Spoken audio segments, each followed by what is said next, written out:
Sheriff's deputies in a small town tell us they shut down a large-scale illegal gambling operation today. Isle of Wight County deputies raided Wicked Vapes and removed 39 slot machine gaming computers. We're told the gamblers were getting paid right inside of that business as if it were a casino. Robert Boyd was there as the raid went down. Well, the Isle of Wight Sheriff's Office said there were a number of red flags that led them to this investigation.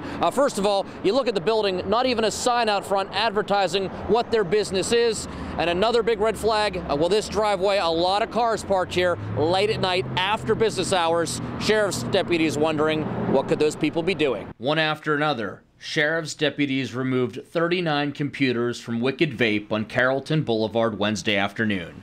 Each one used for illegal slot machine style gambling. We know that Wicked Vapes has been here for a little over a year, and we're pretty certain that the gambling operation was started about the same time the business opened. The sheriff's office says the only vape products in the shop were expired. It was all just a front for a miniature casino. You'd go in, you would pay so much money, you would spend some time on the machines, you would win or lose money, you would go up, cash out, and receive cash when you left the business. The raid was an accumulation of months of police surveillance combined with community vigilance. There is no sign on the front, but there were large amounts of people coming and going from this business at late at night at the hours.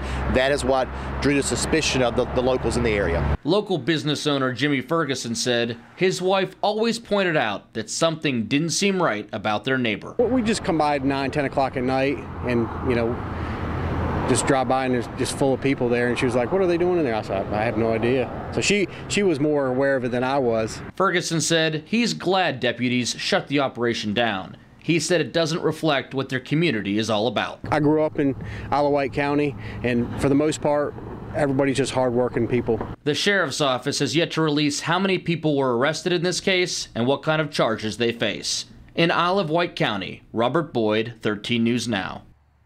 A convicted sex offender is back in custody tonight after 4 years on the run. U.S. Marshals say Lloyd Half-Pint Howard turned himself in at the Virginia Beach Police Department.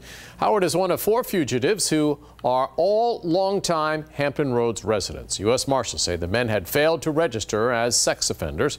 Tonight, one of the 4 is still wanted. Vinnie Green.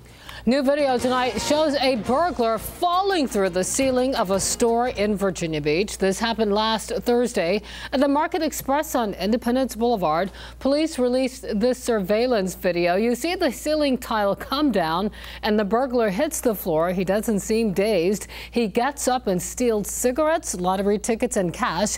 He used a different entrance on his way out the back door. If you recognize him, call the crime line.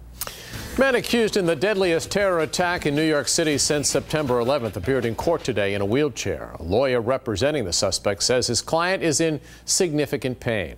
Officers shot the man after he drove a truck down a bike path, killing 8 people and injuring more than a dozen others, including children on a school bus. ABC's Maggie Woolley has more on the investigation so far. We're now getting a look inside the horror following that deadly terror attack. I need an ambulance right here. Right here. The guy T-boned. Come on. There's kids right there. Authorities say 29-year-old Saifullah Saipov had been planning the rampage for weeks, even conducting a reconnaissance run, renting a truck and visiting the very spot where he planned to attack. On his cell phone, officials found thousands of ISIS images and more than 90 propaganda videos, and a note left behind in his truck seeming to praise the Islamic State. He appears to have followed almost exactly to a T the instructions that ISIS has put out in its social media channels. Saipov moved to the U.S. in 2010 from Uzbekistan, living in Cincinnati, Ohio, Tampa, Florida, and most recently in Paterson, New Jersey, with his wife and 3 children. It was here Saipov rented that truck from Home Depot and began his deadly assault, traveling nearly a mile down a popular bike path. Court records showing he was prepared to travel miles further to the Brooklyn Bridge had he not crashed into this school bus.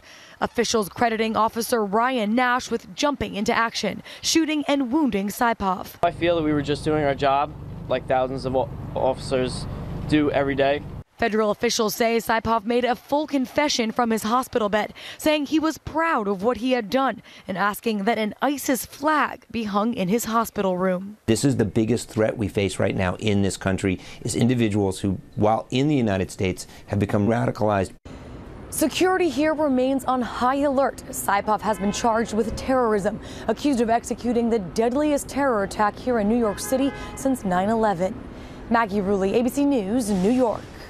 The terror suspect in this attack is charged with providing material support to ISIS. Today, we talked to Dr. Ahmed Noor from the Hampton Mosque about the effect of terrorist attacks on the Muslim community.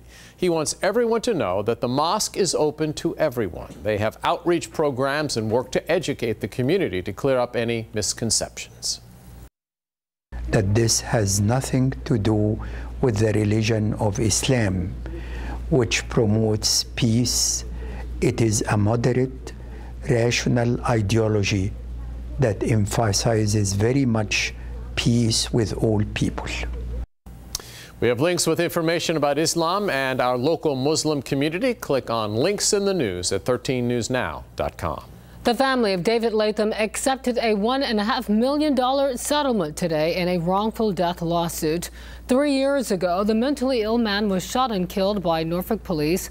The family originally sued Norfolk police officer Michael Eddington for $9 million. They say the officer used excessive force. It was important for them, obviously. I mean, that goes without saying, but it comes at great sacrifice and pain. I mean, they lost their child. So, I mean, just think about that.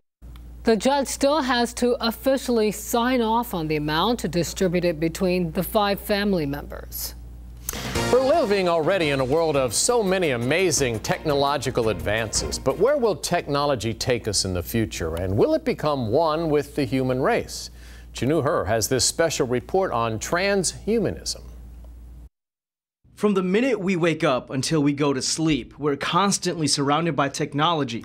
Computers, cell phones, iPads, they've become ingrained in our everyday lives. There are all sorts of technological advances that conceivably could make the world much better for human beings. Mark Wasser believes with the help of technology, life can be even better for all humans.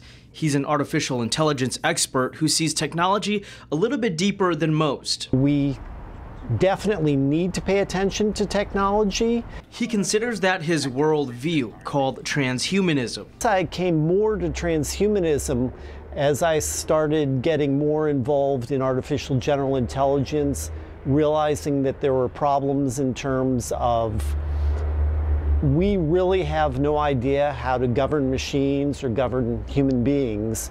A simple internet search brings up articles and videos full of information.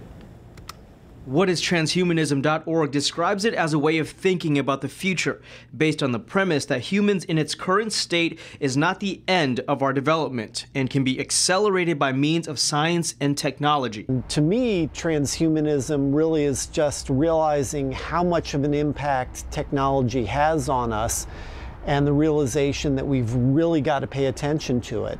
Fellow transhumanist Nathan Orm shares the same worldview and is adamant on not calling it a belief. Belief always strikes me as something religious, and I don't view it as that at all. But in the 2016 presidential election, transhumanism popped up as a political party led by Zoltan Istvan, who Orm followed closely. And recently, a company in Wisconsin microchipped employees, which Orm and Wasser see as something on the path to transhumanism. We'll hit pay with credit card,